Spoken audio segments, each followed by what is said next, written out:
തിരഞ്ഞെടുപ്പ് തോൽവിക്ക് പിന്നാലെ LDF-ൽ പൊട്ടിത്തെറി. CPI-ക്ക് പിന്നാലെ CPIM-നെ രൂക്ഷമായി വിമർശിച്ച് കേരള കോൺഗ്രസ് എം രംഗത്തെത്തി. സർക്കാരിന് ജനകീയ മുഖമുണ്ടായില്ലെന്നും CPIM ക്രോസ് വോട്ട് ചെയ്തുവെന്നും കേരള കോൺഗ്രസ് എം ചെയർമാൻ ജോസ് കെ മാണി കുറ്റപ്പെടുത്തി.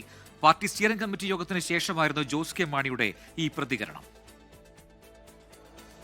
തോൽവിയെക്കുറിച്ചുള്ള പ്രാഥമിക ചർച്ചകളാണ് കേരള കോൺഗ്രസ് എം സ്റ്റിയറിംഗ് കമ്മിറ്റിയിൽ നടന്നത്. പാർട്ടി മത്സരിച്ച് എല്ലാ മേഖലയിൽ നിന്നും നേതാക്കൾ എത്തിയിരുന്നു. ഇവിടെയെല്ലാം CPIM പ്രവർത്തകരുടെ വോട്ട് ലഭിച്ചില്ല എന്നാണ് വിലയിരുത്തൽ. പലയിടത്തും ക്രോസ് വോട്ടിംഗ് തന്നെ നടന്നുവെന്ന് യോഗത്തിന് ശേഷം ചെയർമാൻ ജോസ് കെ മാണി. CPM-ന്റെ അണികളുടെ ഒരു ക്രോസ് വോട്ടിംഗ് നടന്നിട്ടുണ്ട് എന്നുള്ള ഒരു വിവരമാണ് ഇവിടെ ചർച്ചയിൽ വന്നിട്ടുള്ളത്.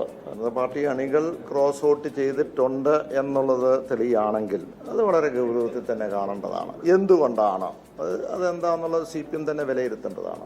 ക്രോസ് വോട്ടിങ്ങിനെ കുറിച്ച് വിശദമായി അന്വേഷിക്കുമെന്നും ഇത് സംബന്ധിച്ച റിപ്പോർട്ട് ഈ മാസം അവസാനം സമർപ്പിക്കാനുമാണ് തീരുമാനം. സർക്കാരിന്റെ വികസനം കൃത്യമായി ജനങ്ങളിലെത്തിക്കാൻ സാധിച്ചില്ല എന്ന വിമർശനവും ഉയർന്നു. വികസന കാര്യത്തിൽ ഒരാൾ പോലും പരാതി പറഞ്ഞിട്ടില്ല, ഇന്ന വികസനം നടത്തിയില്ലെന്നോ അല്ലെങ്കിൽ നടത്തിയത് കുറഞ്ഞു പോയെന്നോ ഒന്നുമില്ല. വികസനങ്ങൾ നടത്തിയ, പക്ഷെ വികസനം അത് ഏത് ക്ഷേമ പെൻഷനാകട്ടെ അതൊക്കെ കൃത്യമായി അങ്ങ് നടത്തിയ ഒരു എക്സിക്യൂട്ടീവ് രീതിയിലേക്ക് പോയതിനപ്പുറത്തേക്ക് അത് ജനങ്ങളെ കൊണ്ട് എത്തിക്കുവാൻ പൂർണ്ണമായി കഴിഞ്ഞോ എന്നുള്ളൊരു ചോദ്യമുണ്ട്. മുന്നണി മാറ്റവുമായി ബന്ധപ്പെട്ട് നടന്ന ചർച്ചയിൽ റോഷി അഗസ്റ്റിനെതിരെയും പ്രമോദ് നാരായണനെതിരെയും വിമർശനം ഉയർന്നു. തുടരും പോസ്റ്റിട്ടത് തിരിച്ചടിയായെന്നായിരുന്നു വിമർശനം. ജോസഫ് വിഭാഗം UDF തരംഗത്തിൽ വിജയിച്ചതാണെന്നും ഇവരുടെ ക്ഷണം പരിഹാസത്തിന്റെ ഭാഗമാണെന്നും ജോസ് കെ മാണി പറഞ്ഞു. 24 കോട്ടയം.